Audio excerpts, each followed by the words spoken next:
Safra sergipana do milho pode chegar a mais de 940 mil toneladas neste ano. Esporte ajuda estudantes da Universidade Federal de Sergipe a lidar com rotina estressante. Diversidade religiosa. Conheça a comunidade islâmica presente em Sergipe. Estudantes de cinema realizam produções de filmes com baixo orçamento. Essas e outras informações você acompanha agora no Repórter Contexto.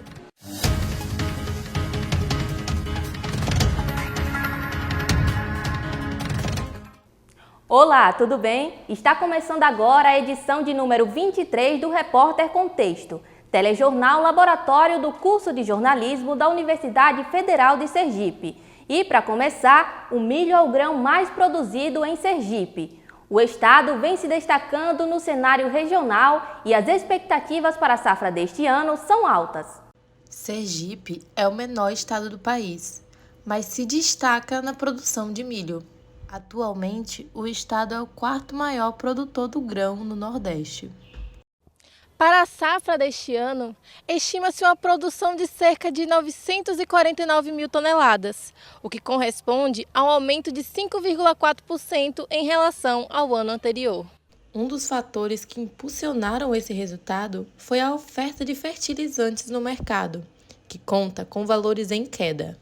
Então, basicamente a gente vem dos anos de pandemia e ano passado com a guerra da Ucrânia, principalmente, que afetou muito no fator da produção, no custo de produção do próprio fertilizante. Com isso sendo apaziguado, foram encontradas maneiras com que o custo ele diminuísse um pouco em relação a esse ano, né? Mas os defensivos e semente também eles deram uma diminuída por uma questão global mesmo, né? A gente tem aumento de demanda e isso faz com que a nossa oferta aumente e com isso faz também com que diminua os preços. Para o professor Alceu Pedrotti, o clima e o solo também contribuíram para essa estimativa.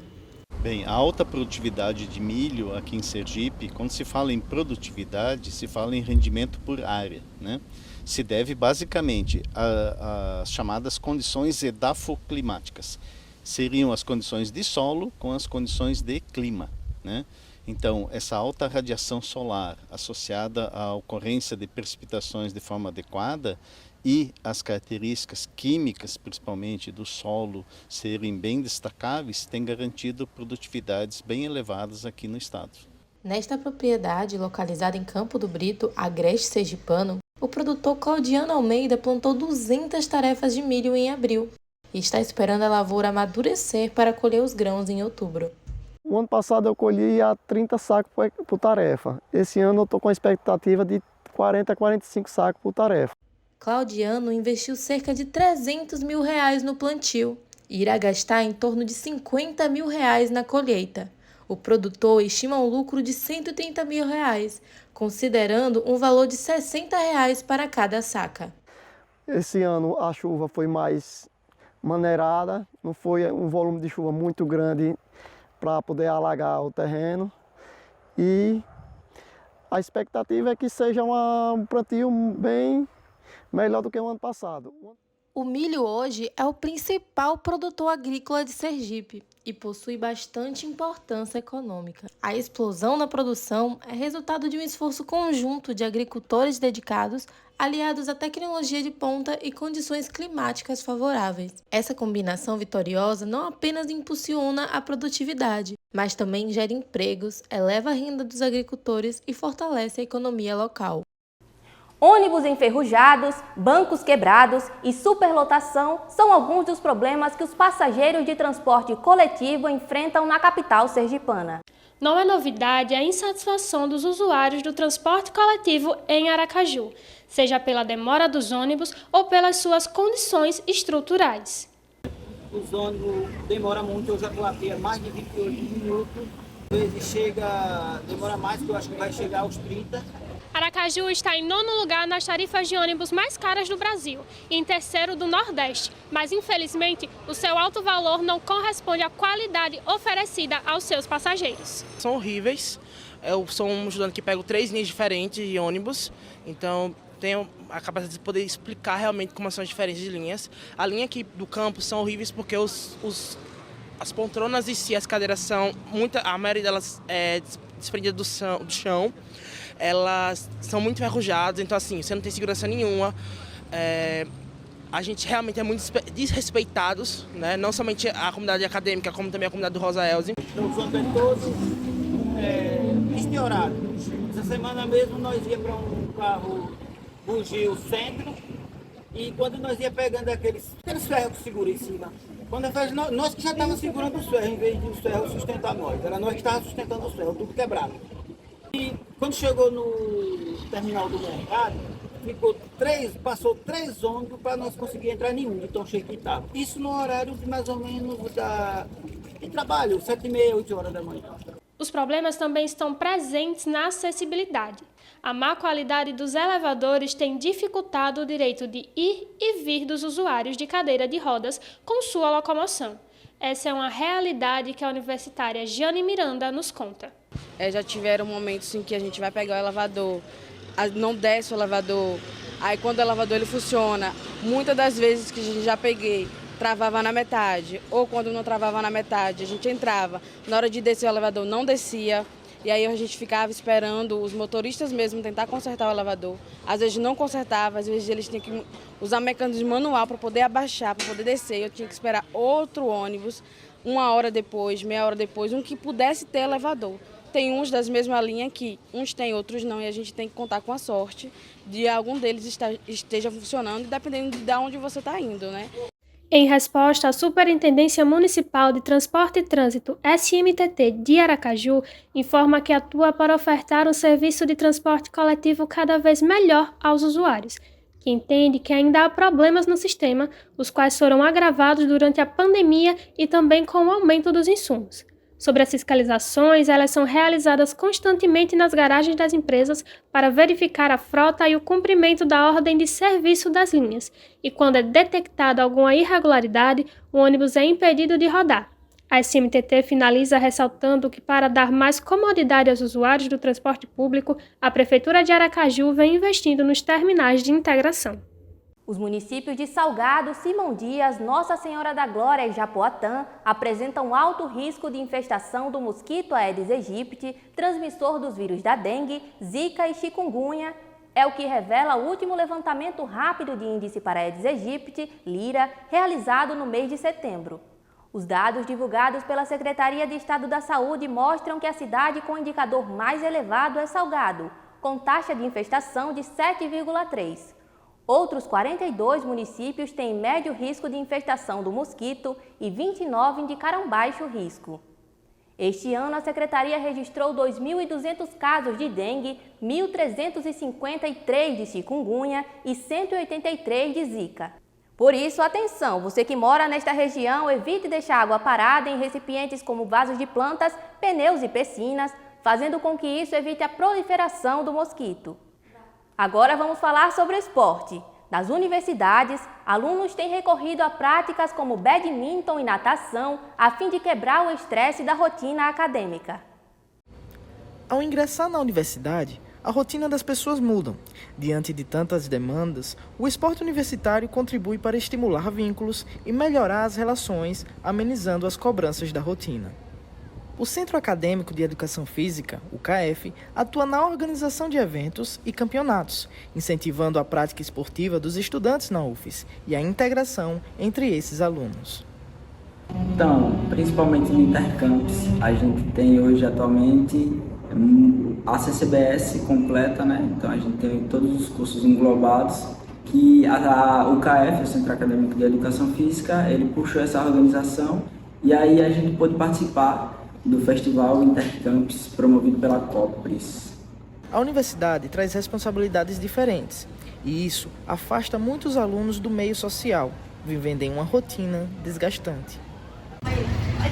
E adiante dessa realidade, que o esporte universitário se torna uma válvula de escape na vida dos estudantes, através de viagens, alcançando conquistas e conhecendo diversas culturas. No início desse período, teve a Bolsa Atleta, e com os resultados que eu tive no badminton, consegui pleitear a Bolsa Atleta e hoje sou atleta da Universidade Federal de Sergipe. A gente viaja, conhece novas pessoas, novos lugares, e aí aumenta nosso leque de possibilidades. Neste cenário, a coordenação do Departamento de Educação Física exerce importantes funções na manutenção da atividade esportiva na universidade. Eu acho que esse é um aspecto crucial na vida do estudante. A gente se estressa por várias razões diferentes, tem alguns momentos ao longo do curso, independentemente de qual seja o curso, que o número de disciplinas se torna muito grande, as responsabilidades aumentam, os prazos vão ficando sempre cada vez mais curtos, muitas tarefas, provas, trabalhos, né? Então a gente precisa de válvulas de escape e o esporte ele ajuda a canalizar tudo isso aí. O esporte é um dos momentos de relaxamento para as pessoas, tornando-se um dos motivos para manter o foco. E aí, você já praticou alguma atividade esportiva na universidade? O Brasil é conhecido por sua diversidade cultural e religiosa. Hoje, vamos acompanhar a história e os desafios da comunidade islâmica em Sergipe. O Islã é uma das religiões que mais cresce no mundo em número de fiéis e tem como principal pilar a crença em um único Deus, Alá. Segundo dados da Federação das Associações Muçulmanas do Brasil, a FAMBRAS, no país existem 84 instituições islâmicas. Entre elas estão mesquitas, centros islâmicos e salas de oração. E em Sergipe não é diferente. Segundo dados do Centro Islâmico do Estado, cerca de 100 pessoas são adeptas da religião islâmica. Localizado no centro da cidade de Aracaju, o Centro Educacional e Cultural Islâmico de Sergipe é uma entidade que atua com o objetivo de divulgar o Islã em todo o Nordeste. O paquistanês Mustafa é o representante e líder religioso do Centro Islâmico de Sergipe. Vivendo há mais de 10 anos no Brasil, ele explica a importância da diversidade religiosa no Estado e reforça o comprometimento do centro com toda a comunidade. Então essa é a regra islâmica que você tem que olhar para porque uma pessoa olha diga é um humano, é uma criação de meu Senhor e não deixa assim meu irmão, não importa ele é cristão, judeu, ele é drogado, ele sim, suas regras para atender cada uma pessoa, mas não significa isso que você tem que tratar essa pessoa bom e se trata mal, não. Você trata cada pessoa de acordo com as condições. Mustafa também pontua que o preconceito tido pelas pessoas sobre a religião muitas vezes poderia ser resolvido com um simples conhecimento sobre a crença islâmica. Então ele tem aquele conceito de acordo com aquele olha para a pessoa barba vai dizer é terrorista, é uma de época dos pedras, é do época do passado. Quando que não é isso? O próprio Jesus, o próprio Moisés, o próprio profeta Muhammad sallallahu a paz do Senhor esteja sobre todos eles tinham barba. E barba é beleza de homem no Islã. E não é que você tem que xingar que ele é preconceituoso e ele veio para me atacar, porque ele não tem conhecimento. Porque o próprio Criador do Universo disse que eu criei Adão e Eva com livre-arbítrio. Eles têm livre-arbítrio, eles têm próprias escolhas. No Brasil, não é difícil encontrar famílias muçulmanas que seguem os princípios do Alcorão há gerações. Mas os muçulmanos revertidos também são a realidade. Hadij Oliveira, de 47 anos, é natural de Aracaju e explica a decisão de seguir a fé islâmica. Tudo que quando os muçulmanos falavam que os evangélicos falavam, eu via que os muçulmanos tinham razão. Principalmente que só existe um Deus, do modo que eles pregam, que Deus não é Pai. Então, foi realmente o que eu me identifiquei. Atualmente, o centro passa por reformas para comportar um maior número de fiéis. Mas isso não os impede de propagar sua fé e acolher aqueles que se identificam com os ensinamentos da fé islâmica. Agora no Giro Brasil você confere uma reportagem feita por colegas de outras universidades. O AEE, Atendimento Educacional Especializado, é um dos serviços prestados pela Educação Especial, responsável por atender estudantes com deficiência, transtornos globais do desenvolvimento e altas habilidades, todos eles estando obrigatoriamente matriculados em escolas de ensino regular. A professora Elisiane Moita Galbert, especializada no atendimento educacional especializado da Escola São Miguel de Rio Grande, conversou um pouco com a gente e nos contou sobre como funciona a estrutura do AEE dentro das escolas. O atendimento educacional especializado dentro da escola regular, ele funciona como um apoio à inclusão dos estudantes com necessidades educacionais específicas. Muitas vezes esse trabalho é confundido como uma atividade de reforço para aquelas crianças que têm alguma necessidade especial ou alguma dificuldade de aprendizagem. Na verdade, não é esse o trabalho do atendimento educacional especializado. O trabalho que a gente desenvolve aqui é desde o momento do acolhimento da criança na escola, porque o que nos importa não é apenas a inserção dela, mas a permanência dela na escola. Além do trabalho dos professores, também há o trabalho dos monitores da inclusão, que atuam oferecendo um suporte para o professor dentro das salas de aula. Elisângela Macedo é professora e pedagoga, e além de ser professora na rede estadual, atua na rede municipal, na coordenação do Núcleo de Diversidade e Inclusão da Secretaria de Município da Educação da cidade do Rio Grande, e ela explica como funciona a atuação dos monitores nas escolas. Na rede municipal de educação, hoje em dia, nós temos cerca de 599 monitores atuando, distribuídos em todas essas escolas da rede. Eles são como um recurso, como um apoio ao professor na sala de aula e ao estudante nesse processo inclusivo. Outra ferramenta do atendimento educacional especializado são as chamadas salas de recursos.